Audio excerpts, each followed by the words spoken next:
Bienvenue à une nouvelle leçon du 4e chapitre du cours pour programmeurs en Java, intitulé « Classe Java fondamentale ». Alors tout de suite le menu. Tout d'abord, on va prendre connaissance de l'architecture de l'API de Java. On verra plus loin ce que c'est qu'une API. Et puis, on va parler du package java.lang.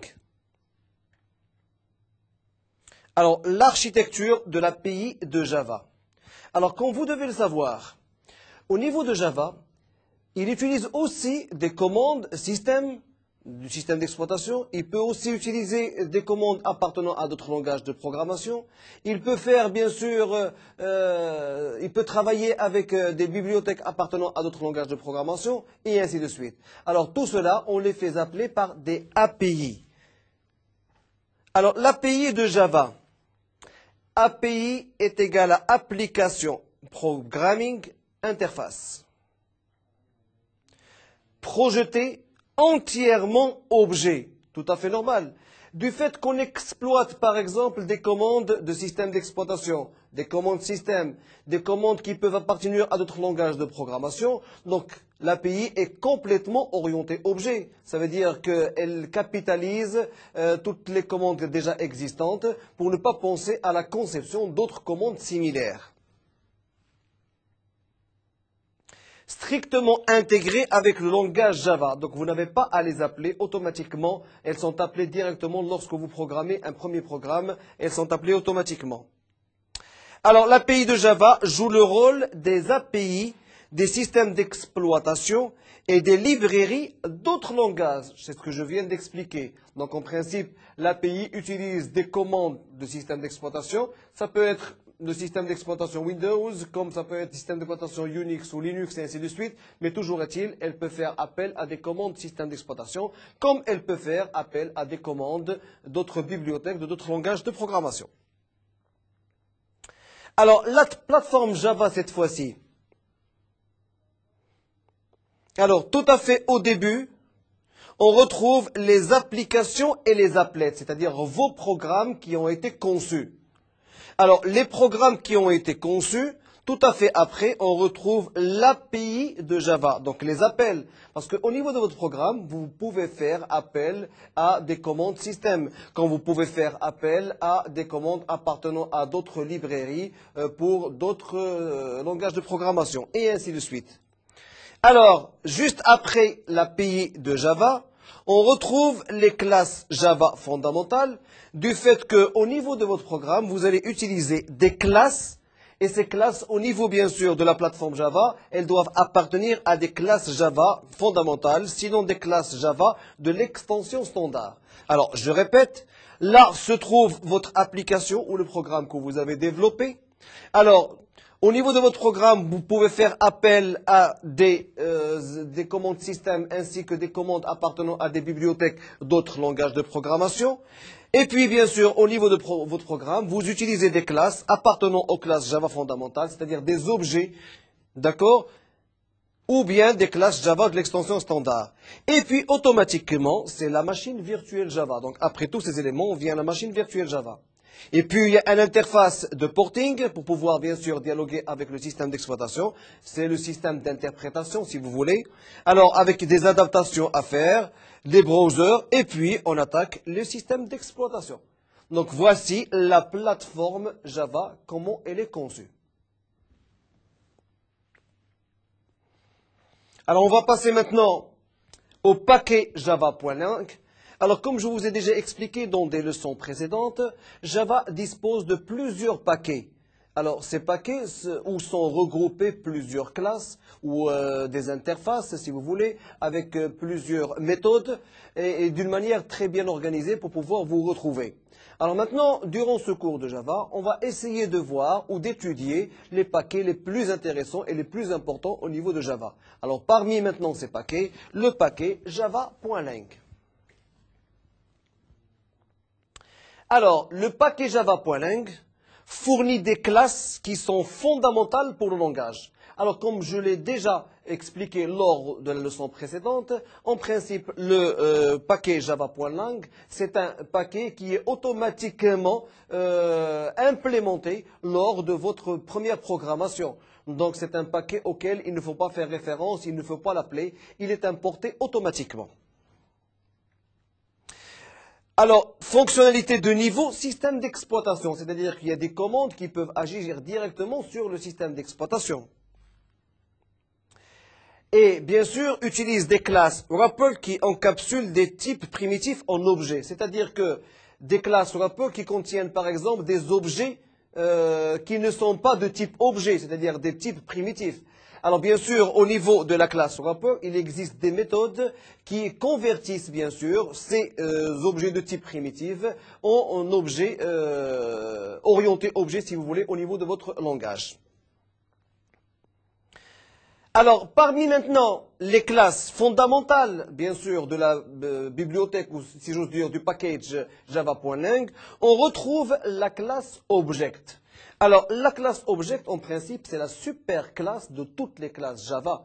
Elle contient toutes les méthodes de cette classe sont héritées par toutes les classes au niveau de tout Java. Et ça, c'est une chose qui est très intéressante.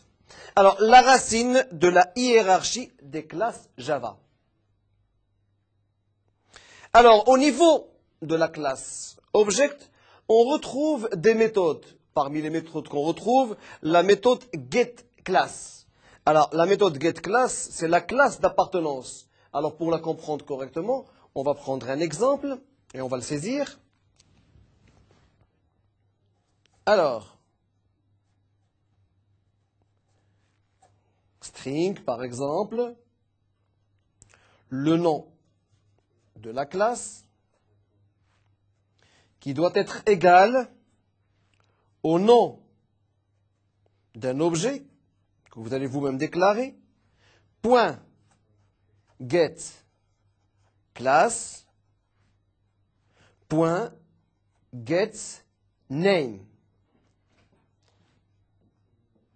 Alors, en principe, la méthode getClass renvoie un objet de la classe class qui représente la classe de l'objet.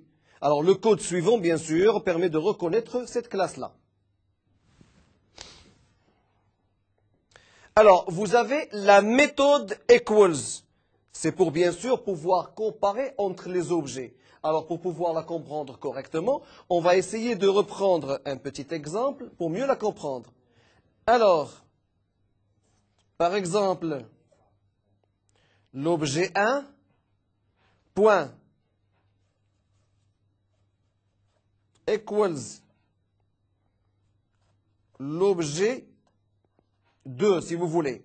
Alors, la méthode equals, en principe, elle implémente une comparaison par défaut. Donc, sa définition dans Object compare les références dans objet 1 avec objet 2 et puis renverra, enfin, il y aura toujours un retour d'information, renverra un true si les objets sont de même type.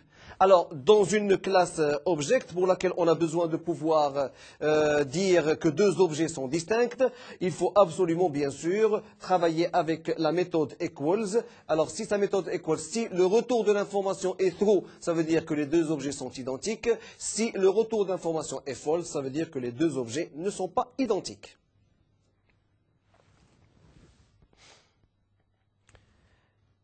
Alors, la méthode clone. La méthode clone, c'est une méthode très importante qui nous permet bien sûr de cloner, comme son nom l'indique, un objet bien précis.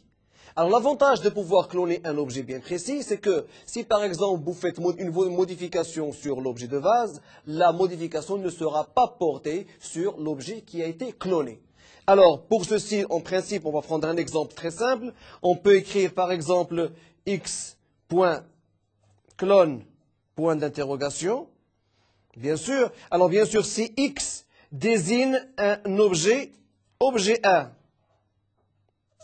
D'accord? Alors, X.clone, elle renvoie un second objet qui est objet 2 et qui est une copie. Donc, ça veut dire que objet 1 reste une copie de objet 2 Alors maintenant, si objet 1 est modifié, objet 2 n'est pas affecté. Donc automatiquement, si on modifie, donc s'il y a une modification à faire au niveau d'objet 1, automatiquement, elle ne sera pas portée au niveau de l'objet 2.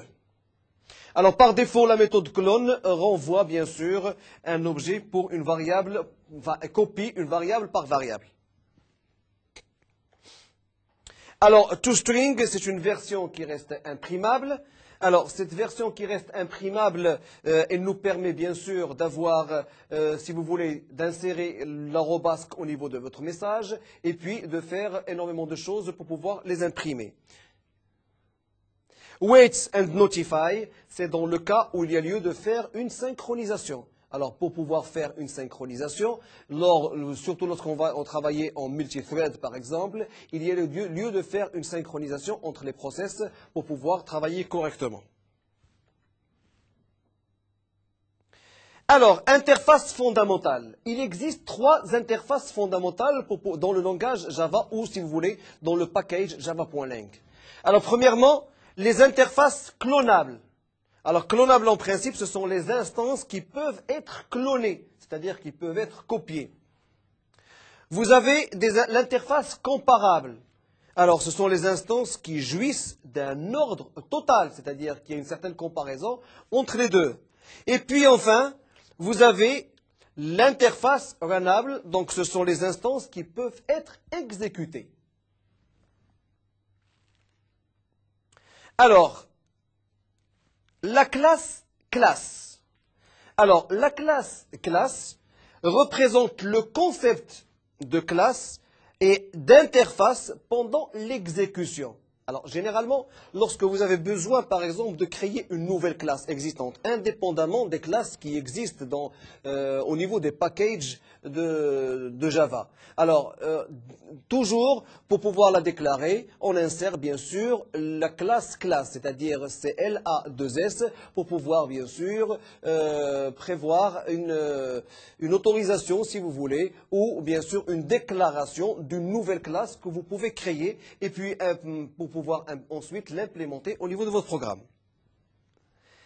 Alors, un programme peut ainsi vérifier de quelle classe est un objet qui lui est passé. C'est tout à fait normal. Alors maintenant, lorsque vous créez une classe, automatiquement, elle vous donne la possibilité de connaître cet objet-là, à quelle classe il appartient. Il peut aussi contrôler toutes les propriétés de la classe, comme les méthodes supportées, et ainsi de suite. Donc on peut les contrôler. Si par exemple on fait référence à une classe, ça veut dire qu'on en dépend, donc on peut contrôler aussi bien sûr les méthodes. Alors, le pattern maintenant. Le pattern wrapper. Alors le pattern wrapper, en principe, les objets de type wrapper représentent des objets qui encapsulent des types primitifs. Alors des types primitifs, ce sont des types qui ne sont pas orientés objets. Alors bien sûr, la classe, ou si vous voulez le pattern wrapper, en principe, il contient des méthodes qui permettent des méthodes de conversion pour pouvoir bien sûr faire basculer ces types primitifs vraiment en orienté objet. Alors vous le voyez ici, en principe, vous avez des ressources qui sont non objets et bien sûr, le pattern wrapper dispose de méthodes qui allaient pouvoir convertir ces ressources non objets en ressources objets. Alors, classe wrapper des types primitifs. Alors, vous pouvez avoir bien sûr des conversions de type booléen, des conversions de type caractère, des conversions de type integer, des conversions de type long, des conversions de type float et des conversions de type double et puis void. Alors pour ceci, je vais essayer de vous donner une multitude d'exemples pour faire un petit peu la comparaison et pour voir un petit peu la conversion, comment on fait une conversion de type primitif vers des types orientés objets. Alors, premièrement, int, par exemple, valeur est égal. Alors, la valeur, plutôt les méthodes de conversion opèrent sur des instances. Alors, integer, point value of 9, 9 et 9. Un exemple, point int value. Alors, en principe, les méthodes de conversion opèrent sur des instances, mais il est possible d'utiliser les méthodes statiques. Donc là, c'est un premier exemple, si vous voulez. Alors, on va voir un deuxième. Alors, ces classes ne sont pas interchangeables avec les types primitifs d'origine, car il s'agit d'objets. Alors maintenant, regardez, on va prendre un autre exemple. Float.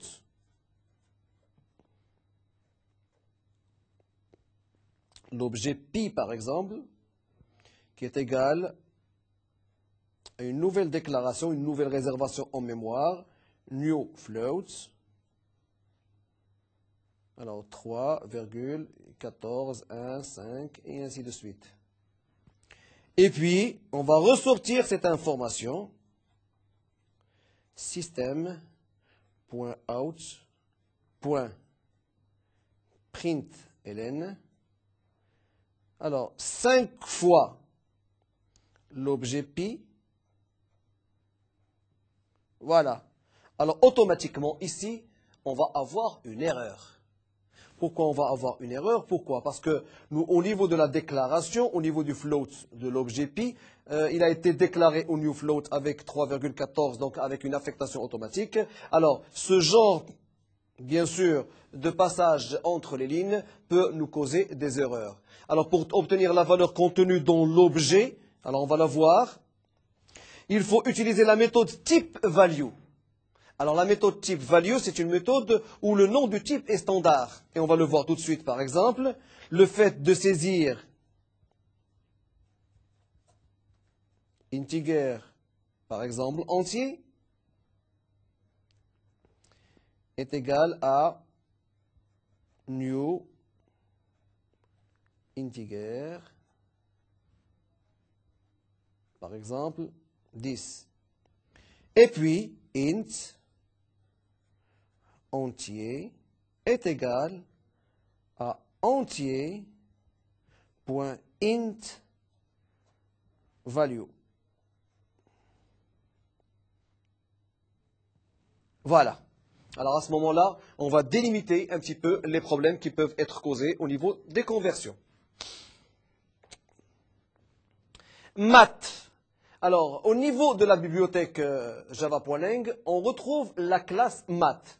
Alors, la classe math, c'est une classe qui n'est pas héritée, puisque, bon, on ne peut pas avoir d'instance de la classe math, mais elle contient en l'occurrence beaucoup de méthodes avec lesquelles les programmeurs peuvent utiliser pour pouvoir mener à bien leur programme. Alors, fournir les fonctions mathématiques communes.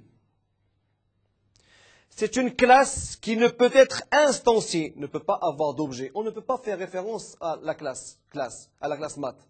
Mais on peut faire bien sûr référence aux méthodes de la classe math. Tous ses membres sont statiques. Alors, on va passer maintenant à la classe string et string buffer. Alors, en principe, la classe string et string buffer, ils fournissent des opérations communes sur les chaînes de caractères. Alors, c'est-à-dire si par exemple, on va prendre la classe string par exemple,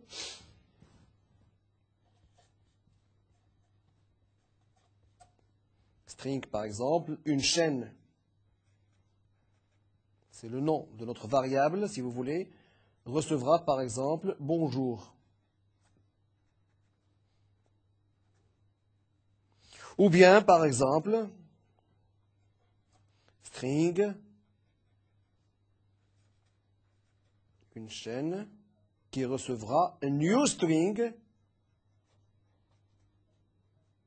Pour vous montrer un petit peu l'utilisation, bien sûr, de la méthode string ou de la classe string. Voilà. Donc vous avez plusieurs manières pour pouvoir l'implémenter. Voilà, donc la classe string, en principe, c'est une chaîne de caractères qui est contenue dans un objet de la classe string.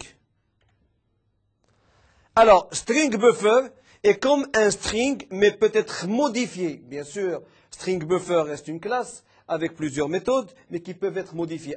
Alors pour les expliquer, on va reprendre un exemple très simple pour pouvoir vous expliquer le string buffer. Alors, nous voulons par exemple concaténer. Concaténer, c'est-à-dire nous avons deux chaînes de caractères que nous voulons additionner, c'est-à-dire mettre l'une à côté de l'autre. Sachant que nous avons une chaîne A, B, C, D et E. Alors, nous voulons la concaténer.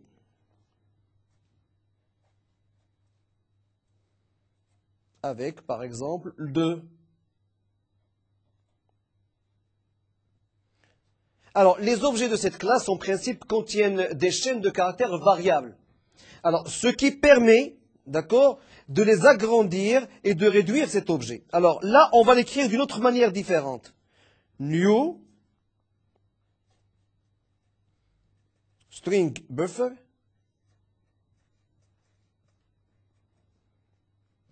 .append. Et là, on va ouvrir une parenthèse. On va ajouter le A, B, C, D, E, objet de la concaténation. Point append toujours. str.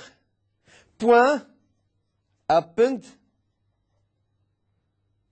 du chiffre 2 qu'on doit concaténer. Point, cette fois-ci, toString. Voilà. Alors, au niveau de la compilation, maintenant, cette fois-ci, elle passera sans problème. Elle sera plus lisible que si on l'écrivait de la manière la plus simple dont vous avez eu tout à fait en haut. Insert, là aussi, ça reste bien sûr une méthode de la classe string aussi. Replace, string buffer aussi. Class loader. Alors, c'est la classe abstraite qui est responsable de charger dynamiquement, vérifier et relier une autre classe Java pendant l'exécution.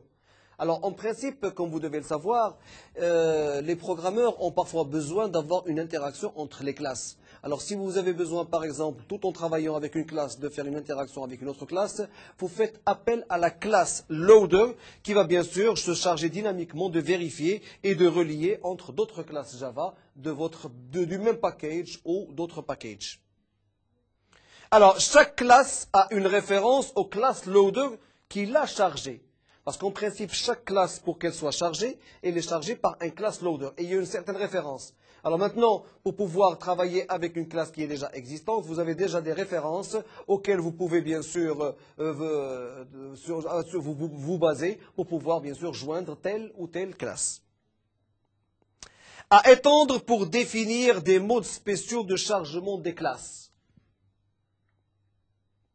Runtime. Alors, vous, les programmeurs, vous êtes habitués à voir un message d'erreur appelé runtime error. Généralement, on a toujours le runtime error. Alors maintenant, le runtime, chaque application Java en exécution a une instance de runtime qui lui permet d'être en interface avec la JVM. Sauf que maintenant, au niveau de Java, nous avons la possibilité d'avoir des reconnaissances d'erreurs. D'accord? On crée des exceptions pour reconnaître l'erreur, pour capturer l'erreur et pour éviter ce genre de désagrément. Alors, vous avez bien sûr, au niveau de la classe runtime, vous avez des méthodes comme getRuntime ou la méthode exec. Alors, la méthode exec est une méthode très importante qui vous permet, bien sûr, d'utiliser des commandes système. Maintenant, si au niveau de votre programme, vous voulez utiliser une commande système, vous n'avez qu'à utiliser la commande exec. À l'intérieur, donc, vous avez bien sûr les arguments. Et au niveau de l'argument, vous allez mentionner la commande système que vous voulez exécuter. Parce que parfois, on a besoin d'exécuter des commandes système. Alors, exec, la commande, exécute une commande système dans un nouveau processus. Free Memory NGC, donc ça pour gérer votre mémoire. Alors, le process. Alors, le process, là, je vais m'arrêter un petit peu parce que c'est une chose très importante. Alors, tout programme et tout bon programme doit être lancé ou exécuté sous plusieurs process. Pourquoi sous plusieurs process? Parce qu'en principe, au niveau du système d'exploitation, là aussi, on peut avoir des problèmes au niveau des process. C'est-à-dire que, si par exemple, vous gérez le gestionnaire des tâches, tout en restant dans l'environnement Windows. Si vous gérez le gestionnaire de tâches, vous pouvez savoir le nombre de process qui sont ouverts. D'accord? Alors maintenant, plus une application a plusieurs process, plus vous êtes un petit peu sécurisé dans la mesure où si un process plante, les autres ne doivent pas planter puisque vous êtes dans un environnement de 32 bits. Alors, c'est pour ça que au niveau de Java, vous avez l'avantage de travailler avec le multithread. Alors maintenant, je vous donne un exemple très simple pour vous illustrer un petit peu le process. Je suppose que vous avez une base de données. Access, Informix, SQL Server, Oracle, ce que vous voulez. Et vous avez un autre, cette base de données qui est attaquée par un langage de programmation tel que Visual Basic et ainsi de suite. Alors, en principe, lorsque vous lancez votre application, et je suppose que l'application est développée sous un seul process, lorsque vous lancez votre application, en principe, vous allez avoir deux process qui vont se mettre en marche. Le process qui va lancer votre application et le deuxième process qui va ouvrir la base de données. Alors généralement, lorsque vous travaillez sous n'importe quel environnement, et maintenant si par exemple votre programme a planté. Alors maintenant, on a l'habitude de travailler avec le fameux CTRL-ALT-Supprime pour le rentrer au niveau du gestionnaire des tâches et bien sûr arrêter la tâche. Et parfois, vous vous rendez compte que même si vous arrêtez la tâche, le système reste planté.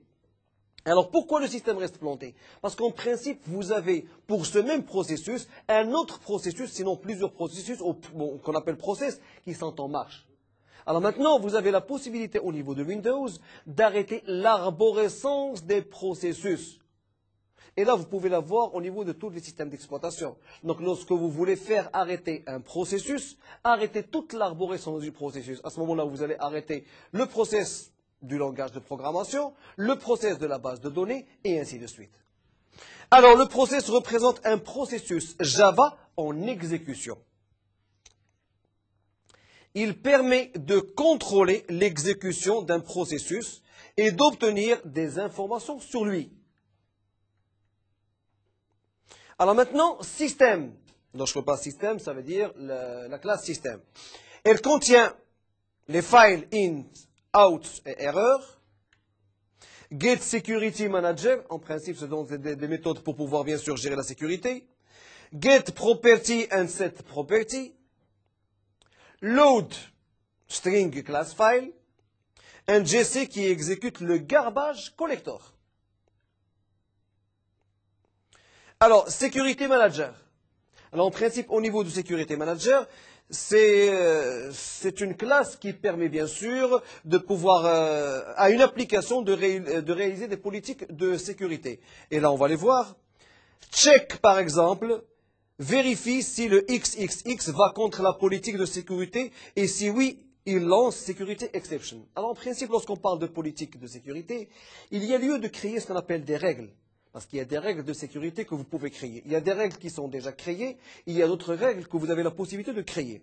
Alors, une fois que vous créez ces règles, lorsque vous checkez, par exemple, il faut voir est-ce que l'élément que vous allez checker répond aux règles que vous avez créées ou aux règles existantes. Alors maintenant, si oui, s'il répond, ça veut dire qu'il n'y a pas de problème. S'il ne répond pas, ça veut dire qu'il faut lancer une exception. Et bien sûr, éventuellement, au niveau de votre programme, il faut que vous ayez un code qui allait bien sûr capturer cette exception et vous donner un message d'erreur au lieu de faire planter soit le programme, soit toute la machine. Throwable, donc on a eu la possibilité de le voir, donc on l'a vu au niveau d'autres chapitres précédents. Alors Throwable, la classe plus générale qui comprend toutes les erreurs et les exceptions. Donc en principe, c'est une classe qui contient plusieurs méthodes, et ces méthodes-là, comme try, catch et ainsi de suite, qui nous permettent bien sûr de définir les exceptions, de les capturer, et en fonction de ce que vous avez capturé, de lancer bien sûr un message d'erreur qui allait éviter bien sûr le fait de planter le programme ou toute la machine. Error comprend toutes les erreurs, les exceptions qui comprend toutes les exceptions. Alors ceci dit, notre chapitre prend fin. Alors il ne faut pas oublier qu'au niveau de chaque chapitre, vous avez des exercices pratiques que vous pouvez utiliser.